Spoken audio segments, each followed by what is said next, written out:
Namaste, Om Sai Ram. Today we are with Gautamji once again, and we are continuing the series on the life of Baba's Mahabhakta Anna Sahib Gavankar, and we're discussing the jewel pointers that he had shared, which are compiled in the book A Jewel of Sai Devotion. And today, Gautam, we'll discuss this beautiful jewel pointer called Guru Bhakti, which I personally feel Anna Sahib was an embodiment of. His whole devotion, I would say, is Guru Bhakti. And if you give me permission, I'll just read what he has shared. Sure. So Anna says, persistent and wholehearted service to the Guru is Bhakti. An ideal example of service to the Guru is Lord Hanuman. He was a true Sevak. A Sevak knows the greatness of his Guru and experiences it through Seva to him. In Sri Sai Baba's own words, the greatness of the Guru is emphasized. Have faith and confidence in your Guru. Believe that the Guru is the sole actor or doer. Blessed is he who knows the greatness of his Guru and thinks him to be Hari, Hara and Brahma, the Trimurti incarnate. The last lines you recited are Baba's own words, so I just want to contemplate on them a bit. The first sentence is, have faith and confidence in your Guru. It reminds me of when Nisargadatta Maharaj was dragged by his friend to visit a Guru. And the Guru said, you are that. And Nisargadatta Maharaj said that as those words were mentioned, I said, yes, I am that. And his awakening began. That is called faith and confidence. It needs an innocence, openness, and availability. It goes on to say, Baba goes on to say, believe fully that the Guru is the sole actor or doer. Now, what is Baba meaning here? See, Guru is the Guru principle, consciousness. What is here's consciousness, embodiment as Baba, is the sole actor or doer, which basically means whatever is happening as Baba's will. But this requires a leap of faith, which we don't have because we are invested in outcomes and our doubts come that I will not get that. I feel that any true sadhak has given up expectations and outcomes, and they are quite irrelevant because they are immersed in Baba or their master, whatever it may be. Therefore, the Guru is the sole actor. Do I really don't care? Or I am doing what I think and I feel I should do.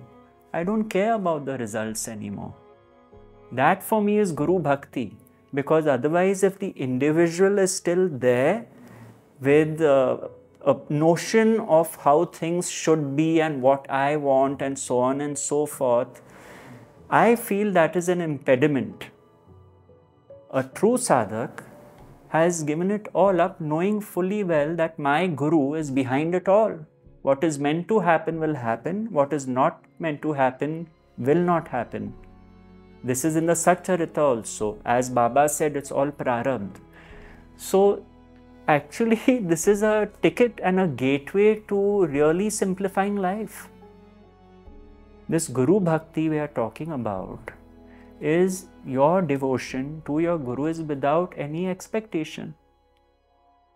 Out of love, like when we see Anna's whole life. Exactly. I would say he's a great example of Guru Bhakti. Because you see, he was completely devoted to Baba. And every action of his, see, his service even in the Sanstha, everything he would do, Baba came first. That's the thing. That's That the is thing. Guru Bhakti. Yeah. So he's a beautiful embodiment of that.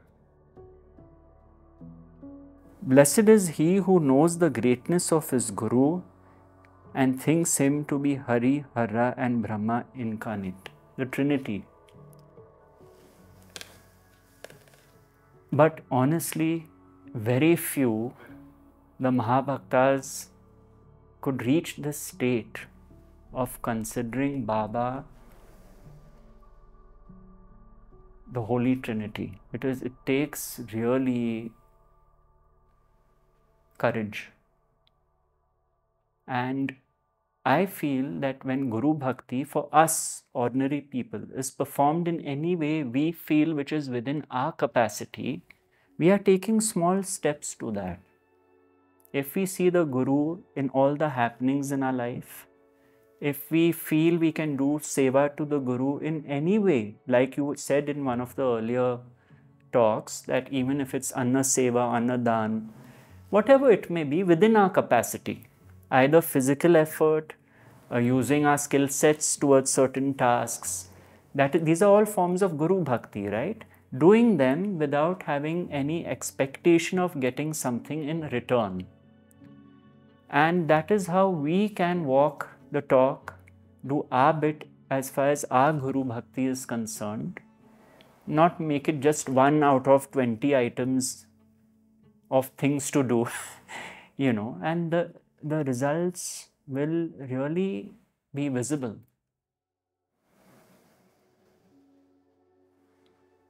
See, Guru Bhakti is only possible by the Guru's grace. That humility also the devotee must first have. It's not something one can aspire to do also, in all honesty. No.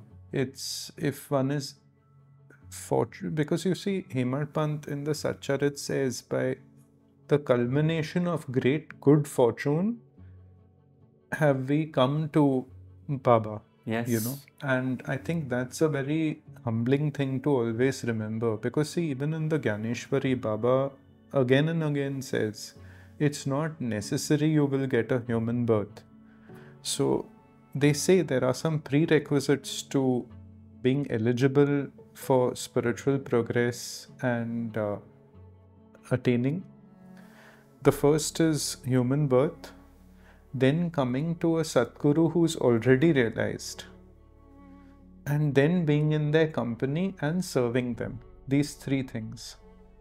So for us who have even come to Baba through the Satcharit, and some who've had direct experiences, not to forget that it is by His grace.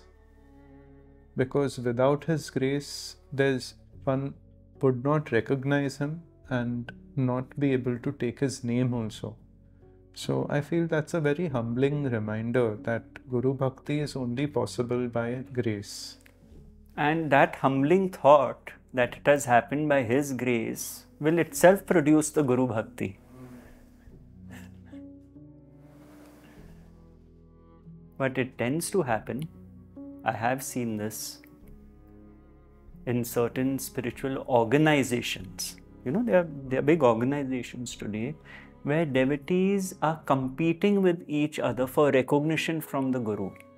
That's a very important point you raised. You see, because that is not Guru Bhakti, because I have an expectation that if I do more, I will be rewarded more. Or if I do more, I'll be closer to the Guru. That is a typical cause-effect relationship in duality, which is what is happening with my other conditional relationships. So really, this Guru Bhakti is a tricky thing, because as an individual, I am still trying to weigh the benefits of the Guru Bhakti. Thus, the person who is immersed, like I started out by saying, has no expectations. And see, sometimes the master may even test devotees by letting these plays play out. Sure. It has happened we published books of Anandamayi Ma. Lot of tests she has given her devotees, like cleaning the toilets, especially the affluent ones, to see the extent of Guru Bhakti. So you see, Gautam, even Baba would ask his devotees, to go collect alms. Like after emptying their pockets, the rich ones, he would tell them, now go fetch from this one, bring from that one. And you see, it's a very deep practice. So the masters test you. It reminds me of something. The Sufi master I referenced, Bhai Sahib, he made one of his disciples empty her bank account till it came to zero. See, Sufi practice is a very hard practice to follow. But what he would do is, he would call her every morning with her checkbook and he would make out checks to all the needy people. And he said, you have to have faith in me. And she said, Bhai Sahib, I'm down to my last penny. He said, that's what I want. Then you will be empty. So it just reminded me when you mentioned Baba, you see, it's to break the ego and fear. The master saying, I am here. See, that's the pinnacle of Guru Bhakti, and also she was very fortunate that he found her eligible to put her through this test. Beautifully said.